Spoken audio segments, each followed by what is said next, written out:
सरकार रही, उन्होंने जाति जनगणना की याद नहीं आई, लेकिन आपका भी तो गठबंधन उन्हीं पार्टी से था सर। इस्तीफा दे दिया। नहीं, जब समझौता हुआ था, गठबंधन का समझौता हुआ तो इन बिंदुओं पर पहले ही चर्चा हो गई थी। उसके बाद अखिलेश यादव के सामने ये सब बातें हुई तो उन्होंने माना होगा, तभी तो आपका गठबंधन हुआ था। तब उसके बाद 1 साल बाद ऐसा क्या हुआ, चुनाव के बाद आप लोग अलग हो रहे हैं। भाजपा से निकल के सपा से गठबंधन, सपा से फिर भाजपा में। देखिए, अच्छा हमें एक बात बताइए, और लोग फिर ये अभी आपने थोड़ी देर पहले कहा था कि मलाई तो खाई जाएगी, जब भाजपा से निकल के सपा में आए, सपा में फिर भाजपा में जा रहे हैं, मौजूदा सरकार में जा रहे हैं, तो ये आपकी पार्टी के जो मुद्दे हैं, जातीय जनगणना, शराबबंदी, यूपी में क्यों नहीं बंद हो सकती है? अगर ऐसा होता है, अगर 2-4 दिन में आपके राष्ट्रीय अध्यक्ष भाजपा से अगर मिलते हैं तो क्या वो वहाँ पर कह पाएंगे, उनकी कैबिनेट में कह पाएंगे कि यहाँ शराबबंदी होनी चाहिए, जातीय जनगणना होनी चाहिए? अभी मैं आपकी पार्टी के लगभग 6 विधायक हैं, समाजवादी पार्टी के 111 विधायक हैं मौजूदा। तो क्या आपको लगता है कि आपके जो राष्ट्रीय अध्यक्ष हैं वो कह रहे हैं कि उनके 111 विधायक जो समाजवादी पार्टी के दिल्ली में देखे जा रहे हैं, वो मेरे पास आ रहे हैं, मतलब भाजपा में शामिल करने के लिए, उधर आने के लिए? क्या 6 पार्टियों वाली जो आपकी पार्टी है, क्या 111 विधायक तोड़ के ला सकती है? शराबबंदी तो कई सरकारें चली आई, नहीं कर पाई। जातीय जनगणना कोई भी सरकार नहीं कर पाई, 4 साल उनकी भी रही, उन्होंने नहीं कर पाई। भारतीय जनता पार्टी की दूसरी बार सरकार है उत्तर प्रदेश में, उन्होंने भी नहीं कर पाई। तो आप किसके साथ जाएंगे जो आपके जो है मान पूरे हो जाए, मानदंड? सोहेल देव भारतीय समाज पार्टी की ताकत पे ही समाजवादी पार्टी के 111 विधायक। आप जल्दी देखिए समाजवादी पार्टी के कितने विधायक टूट के हमारे राष्ट्रीय अध्यक्ष जी के पास पहुंचते हैं। अभी देखिए, अभी का चुनाव है, अभी तो खेल बाकी है ना पूरा, अभी तो खेल अभी आपके सामने आएगा ना। इससे स्वागत है आपका डी भारत न्यूज़ चैनल में। मैं हूं आपका दोस्त दानिश। पूरे भारत में लोकसभा का चुनाव का बिगुल बज चुका है।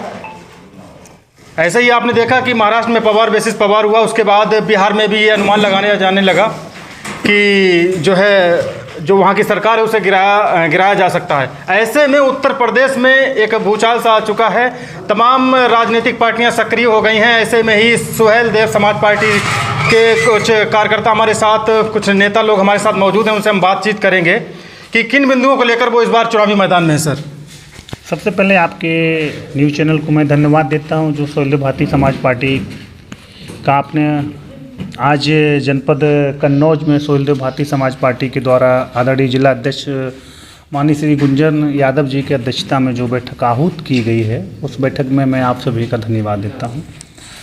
आपने देखा हो, सोहेल देव भारतीय समाज पार्टी लगातार अपनी जातिगत जनगणना, शिक्षा और शराबबंदी पे लगातार मांगे उठाती चली आई हो।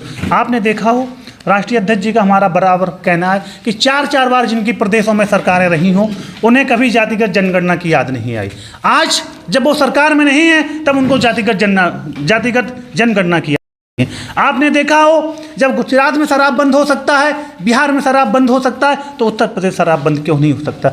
आपने देखा हो, गरीब, असहाय, पिछड़े, दलित, अल्पपिछड़े, अल्पसंख्यकों के बच्चे जब विद्यालय में जाते हैं तो वो कंप्यूटर की जगह कासे कबूतर पढ़ते हैं। कार रही, उन्होंने जातीय जनगणना की याद नहीं आई, लेकिन आपका भी तो गठबंधन उन्हीं पार्टी से था। सर, हमारा जब उन पार्टी से गठबंधन था, जब हम पहली बार सरकार में थे, जब हमारे राष्ट्रीय अध्यक्ष जी ने बार बार माननीय मुख्यमंत्री जी से कहा कि जातिगत जनगणना के लाइए, और जो हमारे उद्देश्य हैं सोहेल देव भारतीय समाज पार्टी के, जो नीतियां हैं, वो जन जन तक लाइए।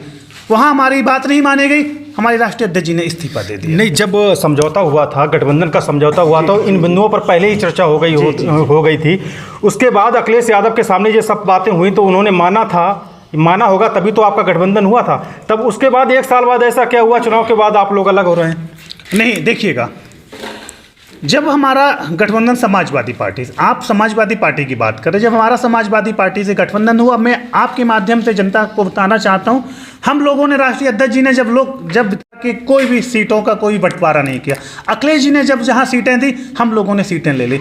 वाद विषय आया था कि हमारा जब ये आजमगढ़ में जब लोकसभा का चुनाव हुआ था, तो हम लोगों की राय थी, जब हमारे राष्ट्रीय अध्यक्ष जी, हमारी सोहेल देव भारतीय समाज पार्टी के राष्ट्रीय स्तर के नेता, प्रदेश स्तर के नेता, ब्लॉक स्तर, बूथ स्तर के नेता धर्मेंद्र यादव जी के लिए प्रचार कर रहे थे, तो Samajwadi party supremo Akhilesh Yadav ji AC पढ़ के सो रहे थे। हमारे राष्ट्रीय अध्यक्ष जी ने क्या कहा था उनसे? यही तो कहा था, एसी से बाहर निकलिए, जनता की सेवा कीजिए। तो आपके राष्ट्रीय अध्यक्ष जो है, सुनने में आ रहा है कि भाजपा में दोबारा शामिल हो रहे हैं, ऐसा है? देखिएगा, मैं भाजपा से निकल के सपा से गठबंधन, सपा से फिर भाजपा में। देखिए, अच्छा हमें एक बात बताइए, और लोग फिर ये अभी आपने थोड़ी देर पहले कहा था कि मलाई तो खाई जाएगी, जब भाजपा से निकल के सपा में आए, सपा में फिर भाजपा में जा रहे हैं, मौजूदा सरकार में जा रहे हैं, तो ये कि अगर हम किसी व्यक्तिगत कार्य के लिए, जनता के कार्य के लिए अगर हम किसी नेता से मिलते हैं तो क्या हम उस पार्टी में चले जाते हैं? नहीं जाते, क्योंकि हमारे राष्ट्रीय अध्यक्ष जी लगातार जनता के बीच में जनता की मांगों को रखते हैं, जनता की समस्याओं को रखते हैं। जनता की समस्याओं को जब हम रखेंगे नहीं,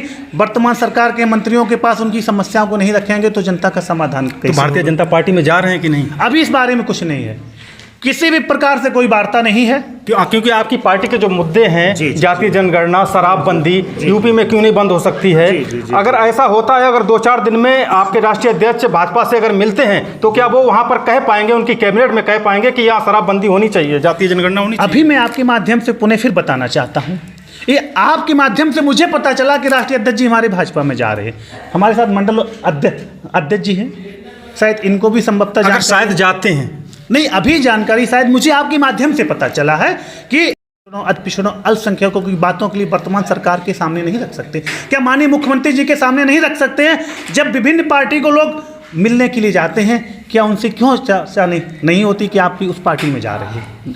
तब चर्चा नहीं होती है। अगर परम श्रद्धादरणीय राष्ट्रीय अध्यक्ष जी भारतीय जनता पार्टी माननीय मुख्यमंत्री जी के पास जाते हैं, गरीबों, दलितों, पिछड़ों अल्पसंख्यकों के हद अधिकार की बात के लिए, उन अधिकार के लिए जाते हैं, तो आप लोगों के माध्यम से हमें भी चर्चा मिलती है कि हम लोग भाजपा में जा रहे हैं। सोलदेव भारतीय समाज पार्टी स्वयं पार्टी है, स्वयं उनका एक चुनाव चिन्ह है छड़ी। तो आपकी पार्टी के लगभग 6 विधायक हैं, समाजवादी पार्टी के 111 विधायक हैं मौजूदा। तो क्या आपको लगता है कि आपके जो राष्ट्रीय अध्यक्ष हैं वो कह रहे हैं कि उनके 111 विधायक जो है समाजवादी पार्टी के दिल्ली में देखे जा रहे हैं, वो मेरे पास आ रहे हैं, मतलब भाजपा में शामिल करने के लिए, उधर आने के लिए? क्या 6 पार्टियों वाली जो आपकी पार्टी है, क्या 111 विधायक तोड़ के ला सकती है? मैं आपके माध्यम से बताना चाहता हूँ, आपको याद होगा कि विधान 40 से अगर 111 पे पहुंचाने वाली पार्टी समाजवादी पार्टी को सोलदेव भारतीय समाज पार्टी। पूर्वांचल में कई जनपद ऐसे थे जब भारतीय जनता पार्टी का खाता नहीं खुलने दिया था, वो सिर्फ सोलदेव भारतीय समाज पार्टी की ताकत थी, परम श्रद्धेय राष्ट्रीय अध्यक्ष जी की ताकत थी। राष्ट्रीय अध्यक्ष जी के संपर्क में लगातार समाजवादी पार्टी के कई विधायक हैं। तो क्या कन्नौज से ये माना जाए कि कन्नौज से आपकी पार्टी से कोई लोकसभा का चुनाव सीट उतर सकता है क्या? अभी इस बारे में कोई अग्रिम अभी आदेश नहीं। हमारा कार्य है किसका साथ देंगे लोकसभा में? सोलदेव भारतीय समाज पार्टी के जो विचार, नीति, उद्देश्यों को मानेगा सोलदेव भारतीय समाज पार्टी, उसके साथ। तो शराबबंदी तो कई सरकारें चली आई, नहीं कर पाई। जातीय जनगणना कोई भी सरकार नहीं कर पाई, 4 साल उनकी भी रही, उन्होंने नहीं कर पाई। भारतीय जनता पार्टी की दूसरी बार सरकार है उत्तर प्रदेश में, उन्होंने भी नहीं कर पाई। तो आप किसके साथ जाएंगे जो आपके जो है मान पूरे हो जाए, मानदंड? सोहेलदेव भारतीय समाज पार्टी उसके साथ जाएगी जो सोहेलदेव भारतीय समाज पार्टी के उद्देश्यों को मानेगी, पहुँचाने का। अभी 4 दिन पहले अखिलेश यादव ने ये भी कहा था कि जो गिने चुने विधायक हैं वो भी लौट के आ जाएंगे इसी बात पर। मैं वही बात फिर कहना चाहूँगा, 47 से अगर 111 लाने वाली समाजवादी पार्टी के जो विधायक थे वो सोलदेव भारतीय समाज पार्टी थे। मैंने कहा ना, जो सबसे ज़्यादा अपने आप को बोलते थे कि जो अपने ही वोटों पे पकड़ ना रख पाया हो, जो अपने ही लैंड को बुरी तरह, मैनपुरी आइए, इटावा आइए, मैनपुरी, इटावा, कन्नौज, फरक्काबाद, इटावा आइए, कन्नौज आइए, फरक्काबाद आइए, यहाँ से समाजवादी पार्टी कहाँ थी? पूर्णतः साफ हो गई। पश्चिम में, पूर्वांचल में कई ऐसे जनपद थे जहाँ भारतीय जनता पार्टी का अगर खाता खुलने नहीं दिया तो वो ताकत सोहेलदेव भारतीय समाज पार्टी की ताकत थी। सोहेलदेव भारतीय समाज पार्टी की ताकत पे ही समाजवादी पार्टी के 111 विधायक हुए हैं। आप जल्दी देखिए समाजवादी पार्टी के कितने विधायक टूट के हमारे राष्ट्रीय अध्यक्ष जी के पास पहुंचते। अभी देखिए, अभी का चुनाव है, अभी तो खेल बाकी है ना पूरा, अभी तो खेल अभी आपके सामने आएगा ना। जो बोलते हैं 1 2 3 गिनने लायक नहीं रहोगे, वही देखिए कहाँ जाते हैं कि गिनने लायक वही खुद नहीं रहेंगे 24 के चुनाव में। तो ये थे हमारे साथ सुबसपा के कुछ नेता, मंडल अध्यक्ष, और हमारे साथ बीच में थे जो हमसे बातचीत कर रहे थे, जिला अध्यक्ष थे। आज इनकी मीटिंग थी तो उन्होंने साफ तौर पर कह दिया है कि इस बार लोकसभा चुनाव 2024 में समाजवादी पार्टी की ओर से उनका गठबंधन नहीं होगा। देश दुनिया की तमाम खबरें देखने के लिए देखते रहिए डी भारत। नमस्कार।